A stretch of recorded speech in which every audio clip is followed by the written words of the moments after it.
Session में आप लोगों का स्वागत है। हम लोग आज से एक नया चैप्टर स्टार्ट कर रहे हैं, वो है पौधे एवं जंतुओं का संरक्षण। यहाँ पे देखें, आपको देखिए आपके जो चैप्टर का टाइटल होता है उससे ही हमें बहुत कुछ क्लियर हो जाता है कि हम क्या पढ़ने जा रहे हैं।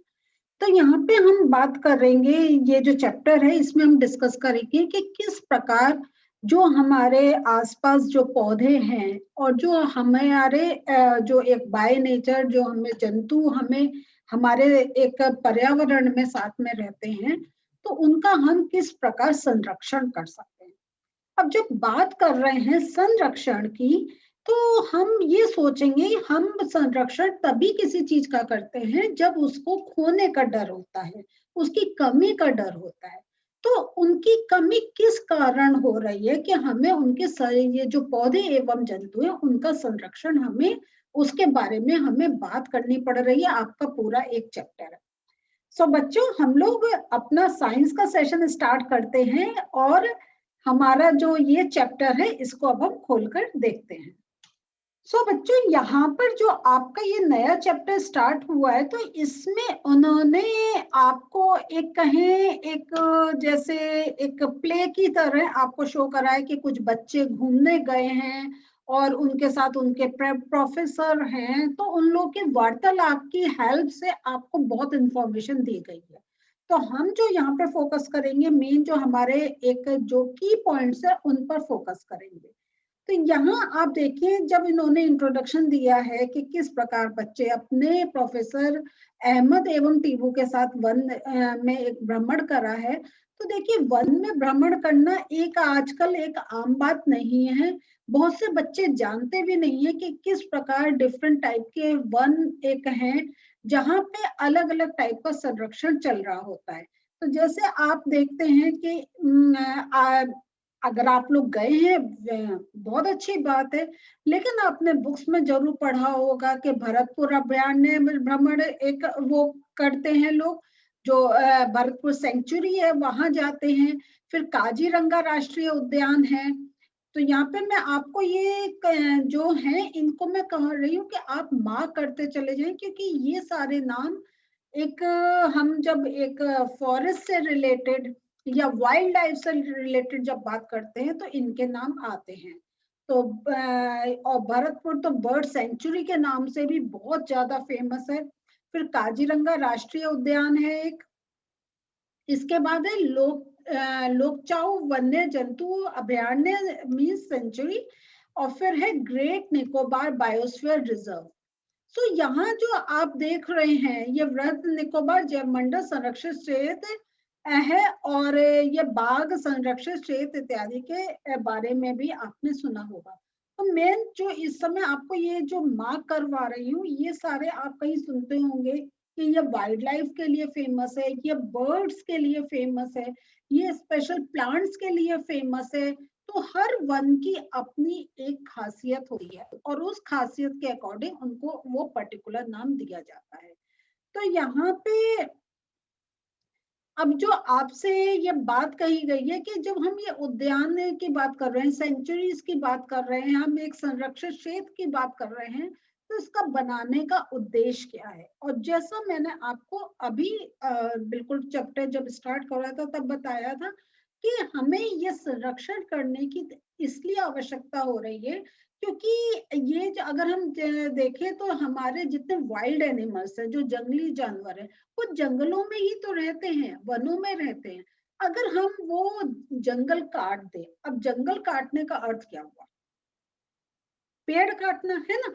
तो अगर हम उनका एक जैसे हैबिटेट कहते हैं जिसमें वो रहते हैं, अगर वो नष्ट कर दे तो कहाँ जाएंगे? तो उनका क्योंकि उनको उनकी लाइफ सेफ नहीं रहेगी तो उनकी पॉपुलेशन कम होती चली जाएगी। इसी प्रकार अगर हम ऐसे वन पेड़ काटते चले जाएंगे तो कितना जो एक स्पेशल टाइप के पेड़ जो उस एरिया में मिलते हैं वो हमेशा के लिए खत्म हो जाएंगे। तो यहाँ इसलिए हमें ये संरक्षण की एक आवश्यकता हो रही है। अब जो वनोन्मूलन एवं इसके कारण क्या है, जो वनोन्मूलन मीन्स डिफॉरेस्टेशन, तो ये क्या है और इसके कारण क्या है। तो जैसा हम जानते हैं कि हमारी पृथ्वी पर अगर हम देखें तो हम इतने काउंट कर भी नहीं सकते, कितने तो अभी हमें मालूम भी नहीं होंगे कि कितने प्रकार के पौधे एवं जंतु इस धरती पर हैं।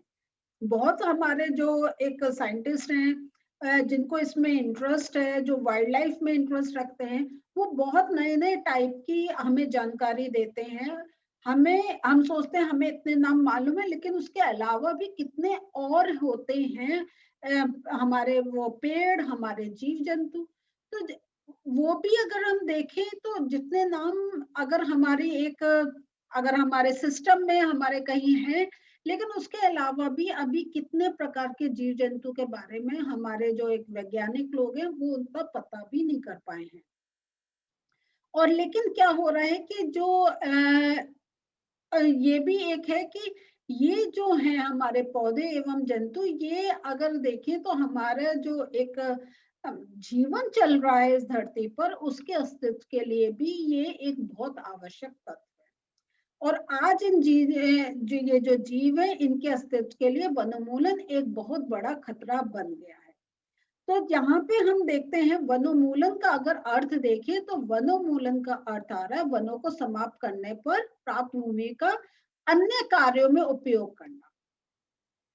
तो यहाँ पे अब देखिए कि एक बार क्या होता है कि अगर हम ऊपर से कोई पेड़ कुछ काट दें, कुछ करें, तो उनकी जड़ें जमीन में रहती हैं, वो फिर से पनप जाते हैं।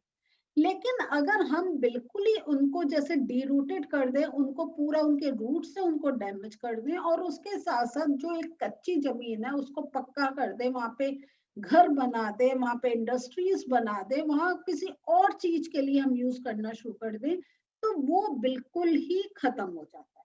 तो ये एक है वनोन्मूलन का अर्थ के जो है वो सबसे बड़ा ये नहीं है कि पेड़ सिर्फ काटना, पेड़ काटने के बाद वो जो हमें जमीन मिल रही है उसका हम किसी और रूप में उपयोग कर रहे हैं। आजकल कितने हमारे देखें, हमारे शहर के जो एक्सटेंशंस हो रहे हैं, हमारे जो इंडस्ट्रीज बन रही हैं, वहां पे कभी किसी समय खेत हुआ करते थे, वहां पे कभी किसी समय एक कहीं जंगल टाइप का होता था जहाँ पे बहुत पेड़ पौधे होते थे, वो सब खत्म होते जा रहे हैं। और इस कारण क्या हो रहा है कि हम सोच रहे हैं कि हम सिर्फ वो जो पेड़ पौधे हैं उन्हें खत्म कर रहे हैं, या हम उन जीव जंतुओं को खत्म कर रहे हैं, ऐसा नहीं है। कहीं ना कहीं वो हम पर भी प्रभाव डाल रहा है। और वो प्रभाव किस प्रकार पड़ रहा है, जैसे जैसे हम चैप्टर में आगे चलेंगे हम इसको और डिटेल में समझते जाएंगे। तो यहाँ जो ये जो वृक्षों की कटाई है, ये निम्न इनके जो उद्देश्य वो होते हैं कि कृषि के लिए भूमि प्राप्त करते हैं, घरों एवं कारखानों का निर्माण, फर्नीचर बनाने अथवा लकड़ी के लिए, ईंधन के लिए भी पेड़ काट दिए जाते हैं। तो हमें हर चीज देखिए, एक चीज होती है कि अगर हम इसको एक बैलेंस रूप में करें, उसको एक्सेसिव यूज में नहीं करें, तो एक मेंटेन रहता है। लेकिन जब बिल्कुल ही एक हमारा जैसे काटने की प्रक्रिया बहुत ज्यादा है, कहीं उगाने की, या उनका जो वहां पे जीव जंतु रहते हैं उनका कहीं और संरक्षण देना है, उस बारे में बिल्कुल भी ध्यान नहीं दिया जाता है। फिर आगे हम देखते हैं कि ये जब हम वनोन्मूलन डिफॉरेस्टेशन करते हैं तो इसका रिजल्ट क्या होता है। तो यहाँ पे अगर देखें तो यहाँ पे बच्चों से भी पूछा गया है कि डिफॉरेस्टेशन से क्या होता है। तो इससे क्या होता है, पृथ्वी पर ताप एवं प्रदूषण के स्तर में वृद्धि होती है, टेम्परेचर इंक्रीज होता है। और प्रदूषण, तो प्रदूषण हम जैसे जानते हैं कि जो पेड़ हैं वो कार्बन डाइऑक्साइड यूज करते हैं फोटोसिंथेसिस के लिए, और वो ऑक्सीजन एक सिक्रीट निकालते हैं, और वो हम जीवों के लिए एक रेस्पिरेशन के लिए चाहिए होता है। अगर पेड़ ही नहीं रहेंगे तो क्या होगा, जो हमारे एटमॉस्फेयर में कार्बन डाइऑक्साइड एक रिलीज हो रही है वो कौन यूज करेगा, वो वही रहेगी। और ऑक्सीजन की भी कमी होती जाएगी, क्योंकि जब पेड़ों में पेड़ ही नहीं है तो फोटोसिंथेसिस का प्रोसेस नहीं चल रहा, फोटोसिंथेसिस का प्रोसेस नहीं चल रहा है, जो प्रकाश संश्लेषण जिसे कहते हैं उसका प्रोसेस नहीं चल रहा है, तो हमारा जो एक ऑक्सीजन की जो परसेंटेज है वो भी रिड्यूस होती चली जाएगी। तो जैसे यहाँ पे वही क्या है, और इस कारण क्या है, जब कार्बन डाइऑक्साइड ये और जो हमारी टॉक्सिक गैसेस जब इतनी ज्यादा का उनका परसेंटेज हमारे एटमॉस्फेयर में इंक्रीज होगा, तो नेचुरल है कि जो एटमॉस्फेरिक टेम्परेचर है, जो ताप है पृथ्वी का, वो भी एक इंक्रीज होगा। सो यहाँ पे देखिए, इससे वायुमंडल में कार्बन डाइऑक्साइड का स्तर बढ़ जाता है। जो जो जो मैं मार्क कर रही हूँ, आप जानते हैं ना, वो आपको भी मार्क करना होता है। तो कभी तो हम आपको बोलते हैं मार्क करिए, लेकिन कभी अगर हम मार्क कर रहे हो, आपको इंस्ट्रक्शंस नहीं दिए, तो आप मार्क कर लिया करिए। फिर उसके साथ साथ क्या होता है, भौम जल का भी निम्नीकरण हो जाता है। तो ये सारे पॉइंट्स मैं आपको नोट्स में भी दूंगी, तो लेकिन आप इसको बुक में भी मार्क कर लें, क्योंकि हम दोनों चीजों से अपनी पढ़ाई करते हैं, बुक से और अपने नोट से। तो यहाँ पे जो आपका भौम जल मीन्स ग्राउंड वाटर। तो आज अगर हम ट्यूबवेल डिग कर रहे हैं, हम हैंड पाइप कर रहे हैं, हम कुएं खोद रहे हैं, तो वहां जो जल आता है वो भौम जल होता है। तो अब जब पेड़ ही नहीं है, तो वहां पे क्या होगा, मिट्टी भी नहीं रहेगी, सॉइल इरोजन रहेगा, क्योंकि हम जानते हैं कि जो पेड़ की जड़ें हैं, वो मिट्टी को अपने अंदर बांध के रखती हैं। तो जब मिट्टी नहीं होगी, तो जो वाटर, जो आपका रेन वाटर है, उसका एब्जॉर्प्शन नहीं होगा। और जब उसका एब्जॉर्प्शन नहीं होगा, तो जो ग्राउंड वाटर है वो भी रिड्यूस होता जाएगा। तो अगर आपने जरूर सुना होगा कि कहीं आपके आसपास कहीं अगर कोई हैंड पाइप या ट्यूबवेल कुछ अपना डिग कर रहा है, तो लोग पहले के, आप अपने बड़ों से जरूर इस बात के बारे जानिएगा कि वो ये कहते होंगे, पहले तो हम इतना से थोड़ा ही खुदाई करते थे, पानी निकल आता था, अब तो बहुत गहरा खोदना पड़ता है गड्ढा, तब पानी निकलता है। उसका क्यों, रीजन क्या है, क्योंकि भूजल का जो लेवल है वो डिक्रीज होता जा रहा है। तो हमें जल बहुत नीचे होता जा रहा है, उसका लेवल इंक्रीज नहीं हो रहा है, क्योंकि वन नहीं है तो मिट्टी नहीं है, मिट्टी नहीं है तो एब्जॉर्प्शन नहीं है, और सीमेंट की रोड जब बन जाती है, तो जो एक जो जल का जो एब्जॉर्प्शन है, जो अंदर एक सोखने की क्रिया है, वो भी कम हो जाती है। तो उन्हें पता है कि वनोन्मूलन से प्राकृतिक संतुलन भी प्रभावित होता है। तो ये बच्चों को नहीं, ये आप सबको भी मालूम है कि ये किस प्रकार एक पूरा, अगर हम देखें तो पूरा हमारा एक इकोसिस्टम डिस्टर्ब हो जाता है।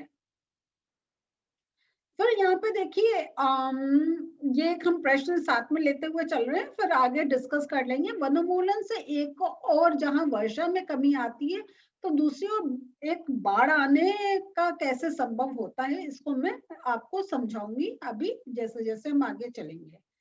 फिर क्या होता है कि जब वर्षा एवं भूमि की उर्वरता में भी कमी आ जाती है, तो जब पेड़ नहीं है, तो पेड़ भी क्या होता है, वो ट्रांसपिरेशन के प्रोसेस से वाटर छोड़ते हैं, जिससे क्लाउड्स बनते हैं, हमारी बारिश होती है।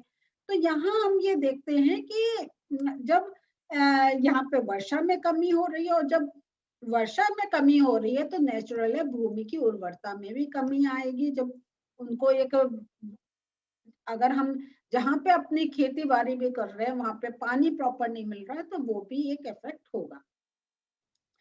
और इसके अतिरिक्त क्या होता है, बाढ़ तथा सूखे जैसी जो एक प्राकृतिक आपदाएं हैं, इनका भी एक हमारा एक प्रोस्पेक्ट्स बढ़ जाते हैं।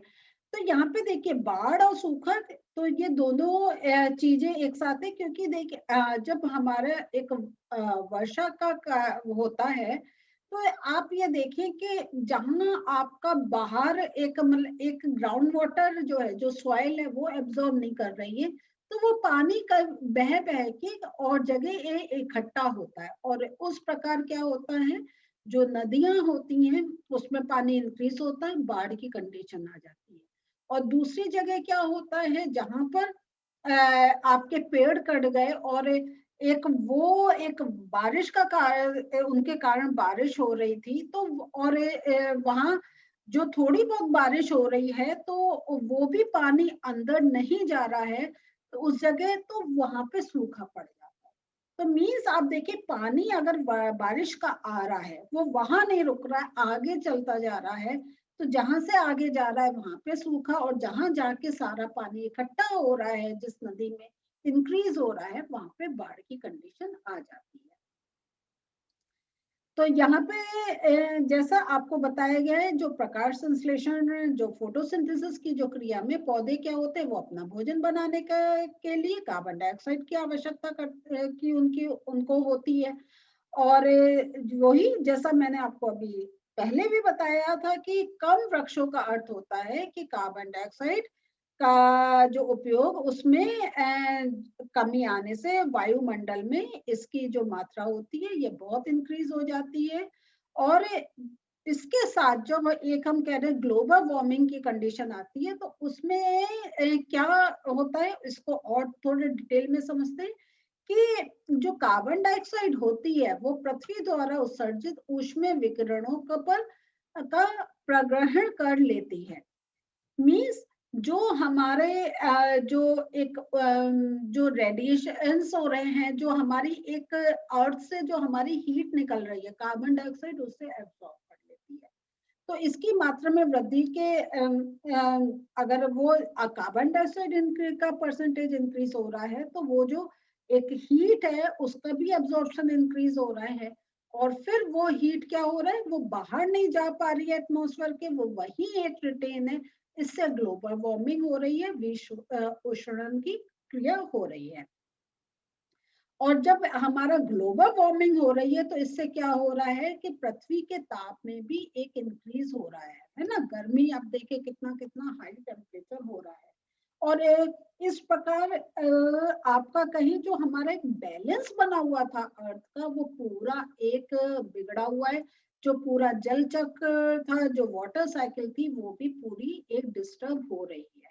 और यही कारण है कि कहीं आपको बाढ़ मिल रही है, कहीं आपको सूखे का सामना करना पड़ता है। और फिर क्या दूसरी जो चीज और हो रही है, मृदा के गुणों में परिवर्तन आने का जो मुख्य कारण है वो वनोन्मूलन है। तो जो आपकी मिट्टी है, इसके भी गुणों में हमें बहुत परिवर्तन देखने को मिल रहा है कि किसी क्षेत्र की मृदा के भौतिक गुणों पर वृक्षारोपण और वनस्पति का प्रभाव पड़ता है। अब इसको हम समझते हैं कि हमारा क्या है कि जिस प्रकार हमारे जो एक पेड़ जब हमारे किसी एक धरती में होते हैं, तो वहां पे जो आपके सॉइल में न्यूट्रिएंट्स होते हैं उनका एब्जॉर्प्शन होता है, एक पूरा साइकिल चलती है। तो यहाँ हम एक देखते हैं कि जो हमारी सॉइल है, क्योंकि उसमें ना तो हम कुछ ऐड, पेड़ नहीं है तो ना तो हम न्यूट्रिएंट्स ऐड कर रहे हैं, ना उसको जल मिल रहा है। और कहीं कहीं सॉइल की ऊपर की लेयर है वो पानी के साथ बह जा रही है, जिसे सॉइल इरोजन कह रहे हैं। तो जो एक वहां की मिट्टी के भी गुण में बहुत ज्यादा एक डिफरेंस आ रहा है। तो जैसा आपको यहाँ बताया गया कि वृक्ष जो होते हैं वो सॉइल इरोजन, जिसको हम मृदा अपरदन कहते हैं, इसको वो प्रिवेंट करते हैं। और ये आपको मैंने अभी कई बार ये चीज समझाई है कि कैसे जो जड़ें हैं वो एक मिट्टी को बांधने में एक बहुत हेल्पफुल होती हैं। तो अगर वृक्षों की कमी होगी तो आपका जो सॉइल इरोजन है वो भी बहुत अधिक होगा। और अभी यही बात जो मैं अभी आपको बता रही थी, इसको अंडरलाइन कर लीजिए कि जो ऊपरी परत है मृदा की, वो हटने से क्या होता है, नीचे की कठोर चट्टानें दिखाई देने लग जाती है। मीन्स ऊपर की लेयर हवा से, पानी से, या लोग जैसे चल रहे हैं उससे ऊपर की जो फर्टाइल लेयर होती है वो खत्म हो जाती है, अगर वहां पर पेड़ नहीं हो। और इस कारण जो होता है मृदा में जो ह्यूमस होता है इसकी भी कमी हो जाती है, और इसकी उर्वरता भी अपेक्षाकृत कम होती है। और धीरे धीरे क्या होता है, वो जो स्थान होता है वो मरुस्थल बन जाता है, और यह पूरी क्रिया को हम कह सकते हैं मरुस्थलीकरण।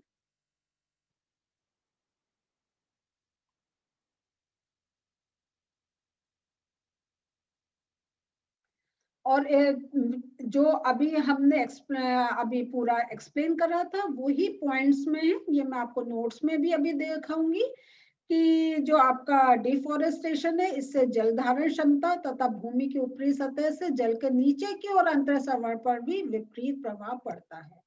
और इसके परिणाम स्वरूप क्या होता है, आपका फ्लड्स का, बाढ़ का एक खतरा हो जाता है। और मृदा के अन्य गुण जैसे पोषक तत्व, गठन इत्यादि भी वनोन्मूलन के कारण प्रभावित होते हैं। सो बच्चों, आज जो हमने पढ़ा है इसके मैं आपको नोट्स दिखाती हूँ। ये सब काफी इंटर रिलेटेड पॉइंट्स हैं, तो हमें थोड़े नोट्स से इसकी हेल्प मिलेगी।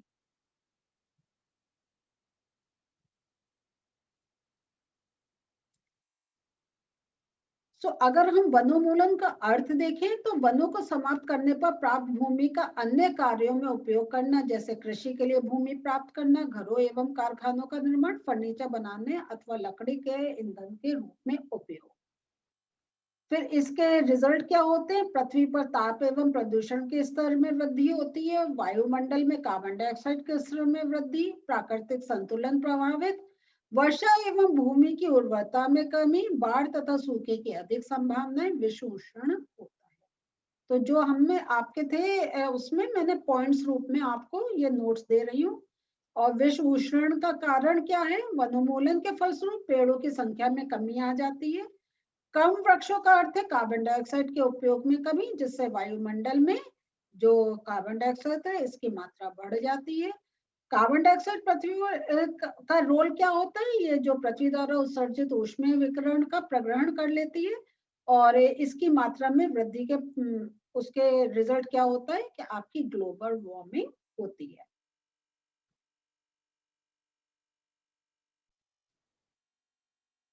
और ये जो विश्व उष्णन के कारण मृदा के गुणों में परिवर्तन, तो ये आपके जो अलग अलग पॉइंट्स थे उनको मैंने कि किस प्रकार प्रश्न बन सकते हैं वैसे टाइटल आपको दिए हैं। कि वृक्षों की कमी के कारण मृदा अपरदन अधिक होता है, मृदा की ऊपरी सतह हटने से ह्यूमस में कमी होती है तथा इसकी उर्वरता अपेक्षाकृत कम हो जाती है। धीरे धीरे उर्वर भूमि मरुस्थल में परिवर्तित हो जाती है। इसे मरुस्थलीकरण कहते हैं। तो मरुस्थलीकरण का अगर आपसे पूछा जाए तो ये आप पूरा ये जो इतना पार्ट है इसे आप आंसर में लिख सकते हैं। मृदा की जल धारण क्षमता तथा अंतर्संवरण पर भी विपरीत प्रभाव पड़ता है, जिसके रिजल्ट क्या होता है? बाढ़ आ जाती है। मृदा के अन्य गुण जैसे पोषक तत्व, गठन इत्यादि भी प्रभावित होते हैं। सो बच्चों, आज हम लोगों ने चैप्टर स्टार्ट करो। देखिए पहले ही सेशन में हमने काफी इंफॉर्मेशन ले ली है, लेकिन आप इस बात का ध्यान रखिएगा कि हर चीज का ना एक साइकिल बन रही है। तो आपसे जब प्रश्न पूछे जाते हैं आपको आंसर में वो पूरी साइकिल कंप्लीट करनी है। कि अगर हम कह रहे हैं कि जो आपका जल लेवल है, जो आपका ग्राउंड वाटर में कमी हो रही है, तो उसका कारण क्या है? तो आप कैसे आप ये जो डिफॉरेस्टेशन है इससे रिलेट कर सकते हैं। तो आपको पूरा एक साइकिल कंप्लीट करनी पड़ेगी कि किस प्रकार पेड़ नहीं है तो जड़ें नहीं, वो पेड़ नहीं है तो आपका सॉइल का इरोजन हो रहा है, और सॉइल नहीं है तो वाटर एब्जॉर्प्शन नहीं हो रहा है, वाटर एब्जॉर्प्शन नहीं हो रहा है तो जो जल का लेवल है वो डिक्रीज हो रहा है। तो ऐसे आपको कुछ भी आपसे पूछा जाए तो आप एक पूरा रिलेशन बनाएं कि जो पेड़ है उनका क्या कार्य होता है, पेड़ नहीं होने से वो कार्य किस प्रकार इफेक्ट हो रहा है, तभी आपका आंसर कंप्लीट माना जाएगा। इजी है, लेकिन आपको थोड़ा अपना आंसर लिखने का एक पूरा इसको स्ट्रक्चर समझाना होगा, तब आपके आंसर कंप्लीट माने जाएंगे। तो आज का सेशन अब हम यही रोक रहे हैं। अगले सेशन में हम इस चैप्टर का आगे का पार्ट लेंगे। मिलते हैं फिर से। बाय।